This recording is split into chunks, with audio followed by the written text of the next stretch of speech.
Welcome sa aking vlog. Ito yung lunch ng alaga. Ihahatid ko siya sa school nila. Ito yung school nila, guys. Medyo malayo sa amin, pero malalakad ko lang to na mga 5 to 10 minutes. So, hindi naman umabot na mga 20 minutes balikan. Most of the time kasi, guys, nagjo-jog ako. So, pagpunta ko ng school, tinatakbo ko pati pagbalik. So, since nagbablog ako ngayon, yan, binibidyoan ko muna yung mga paligid natin. Ito yung bagong building. Yan, ito yung sada. So, naisipan kong bumili ng pizza. Hindi pa kasi ako nakapag-celebrate ng 5K subscribers. So, matagal ko na itong pinag-isipan na i-celebrate ko talaga, guys. At nakakita din ako ng ice cream. So, binili ko na lang siya.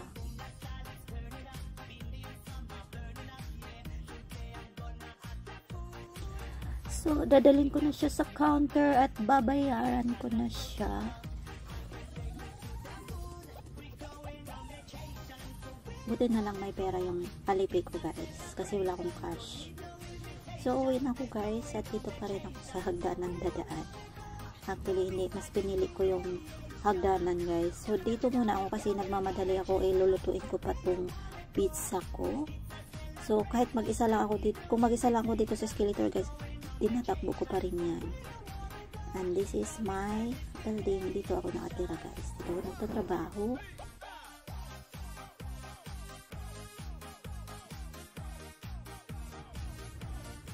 Dito na ako sa loob, malapit na kami.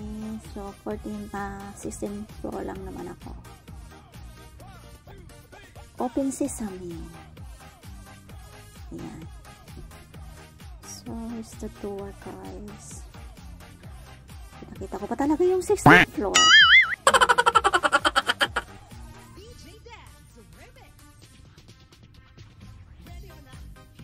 And nasa loob na ako ng bahay, guys. I-open ko muna tong oven na to para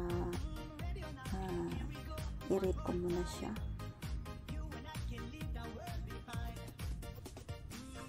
So, paiinitin ko muna siya ng mga 10 minutes. And ilalagay ko na itong pizza.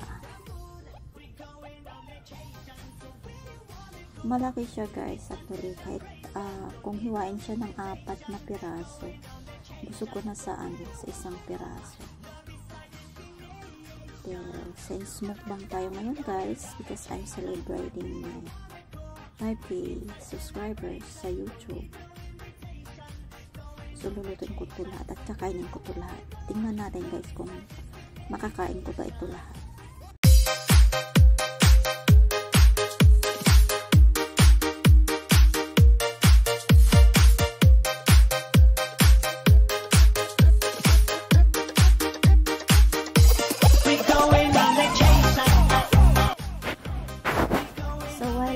Para maluto yung pizza ko, mag-exercise muna ako.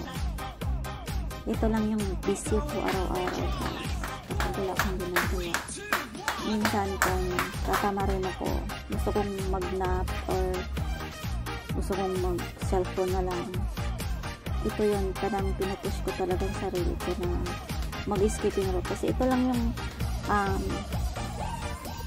complete exercise ko sa araw-araw. Kasi dati nag-yoga ako, nagsusumba, nag-half plank. So, parang tinatamad ako sa mga ganun. So, dito kasi parang nag-enjoy ako. So, isa sa mga advice ng church namin, ito ang pinakamagandang exercise daw. Kasi, yung gumagalaw na lahat ng katawan mo. Isipan kong bumili ng skipping rope. Mayroon din akong skipping rope, guys, na panglabas. Binili ko siya panglabas. Kasi ito, pangloob lang ko ng bahay. Hindi ko siya pwedeng dalhin sa labas kasi madudumihan siya. Para kasi siyang cotton lang siya. ganun. Pero yung panglabas na parang wire siya na madali lang siyang linisan. Ito kasi kailangan mo siyang labhan. Yung panglabas ko is parang plastic siya na may wire sa loob na pwede mo lang siyang punasan na okay na siya. So, kaya ito yung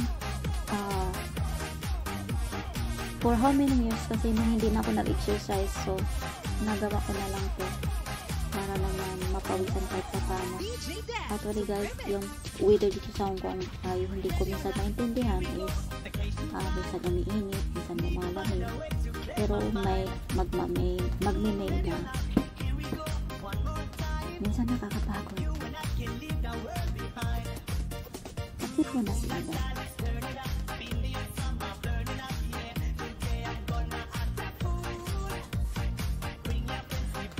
Wala kasi akong mga naiinggit ako sa mga ibang nag-skipping rope na parang pinaglalaroan nila yung rope, pero ako hindi kasi ako marunong. Yung iba kasi parang sumasayaw sila, nag-hip-hop sila, pero naka-skipping rope. Sobrang galing nila, pero ako naman hindi talaga makuha. So hanggang basic lang talaga ako. Minsan kung natatamad na kung din mag-escaping rope, jumping jack na lang. So pagod na rin ako, siguro mga 2 minutes akong dire-diretso mag-escaping rope. So ito na yung ating pizza. Kakain natin.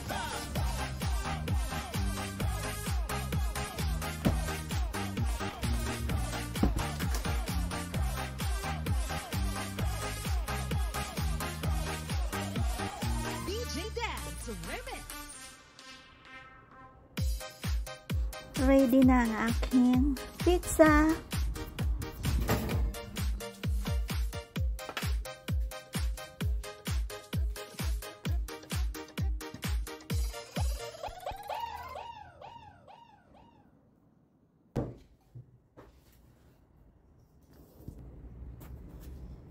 Para akong tanga, nilagyan ko na siya ng kandila para i-blow. Happy birthday na lang din in advance for me. Happy birthday. Pwede na pwede.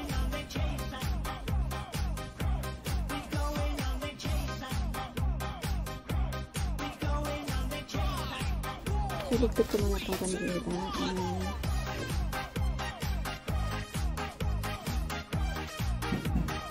So mag-voice over lang ako guys while kumakain ako kasi ayaw magsalita na habang kumakain kasi hindi ko yung alam kung ano masasabi ko. So yun na guys, way back 2020 start yung YouTube channel ko, Star Wars Vlog, and that time talaga wala talaga akong kaalam-alam paano, hindi ko maalam na paano gumawa ng YouTube account. Ay nagpatulong pa ako sa best friend ko na paggawa na ako ng account, pero not now na mayroon na pala ako kasi nga since nag-pandemic, so nagkaroon ako ng idea na gumawa na lang ng YouTube account kasi marami na rin gumagawa ng time na yun. Kasagsagan talaga ng time na yun, sobrang daming active sa YouTube, sobrang daming gumagawa ng YouTube account, maraming nag-vlog. So that time wala akong kaalam-alam, hindi ko alam paano mag-upload, hindi ko alam paano mag-edit, mag-apply ng mga songs, maglagay ng mga music background, mga sound effects. So pero doon ko natutunan lahat hanggang ngayon. So na-apply ko din naman. Dati guys, sobrang sipag ko mag-edit, pero ngayon yung videos ko ngayon parang raw video na lang siya, wala na siyang masyadong effect, wala na siyang halos hindi ko na din nilagyan ng mga music kasi for how many months kasi yung mga music na ina-upload mo nag-CCPR na siya, nag-claim na siya, kaya mas maigi siguro na wala na lang siguro yung music. Ang advantage sa disadvantage ng pag-work is malaking impact din sa buhay mo kasi yung advantage naman doon, natuto ka, marunong ka mag-edit, mag-gawa ng videos, nagkaroon ka ng confidence, mga ideas, mga views, and nagkaroon pa ng mga kaibigan within a lot of friends. Ang disadvantages naman, since hindi tayong mga sikat, hindi tayong mga influencer, mahina ang usap ng ating subscribers, tsaka mga views natin. Kaya sa mga small YouTuber, meron silang tinatawag na small community. So kailangan sipat at saka ng palabas. And then, marunong makisama, marunong mag-follow ng mga rules. So yun yung tinatawag na premium marathon or watch to watch marathon. So kailangan kang sumali dyan guys para magkaroon ka ng, kasi pag hindi, pag ina-upload mo lang yung videos mo na hindi ka sumali sa mga community, wala talaga, either umabot ng maybe 10 hanggang 10 lang ang mga videos mo, minsan wala. Kaya kailangan mo talagang makipag-cooperate. Ano lang, may mga nagtatanong ilang beses na ako nagsahod sa YT. Sinasabi ko lang na nagsahod na ako, pero hindi ko sinasabi na nilan kasi sa mga tulad nga namin na hindi naman sikat, hira lang talaga makapagsahod. Minsan sa isang taon, isang beses lang, o minsan wala. So umabot na ako ng almost 3 years na rin ako sa pagwa-YT. So nakapagsahod naman kahit papano. At ang pagwa-YT ko is hindi ko naman hinahangad na kumikita talaga, kundi ang maaliw lang ako, mag-enjoy lang ako, yung save memories, parang gano'n. So thankful ako sa lahat guys na sumusuporta sa aking channel, sa lahat ng mga teams, sa founders, and finally dito na din ang aking chocolate ice cream, lava chocolate ice cream with milk. Sobrang sarap niya guys. Actually nabuksan ko na yung isa, hindi ko na record. Ito siya, sobrang sarap, grabe. Once again guys, daghang salamat sa pag-atanaw ng inyong video. Hanggang sa muling pagkikita, maglaway ka, mapriso ka.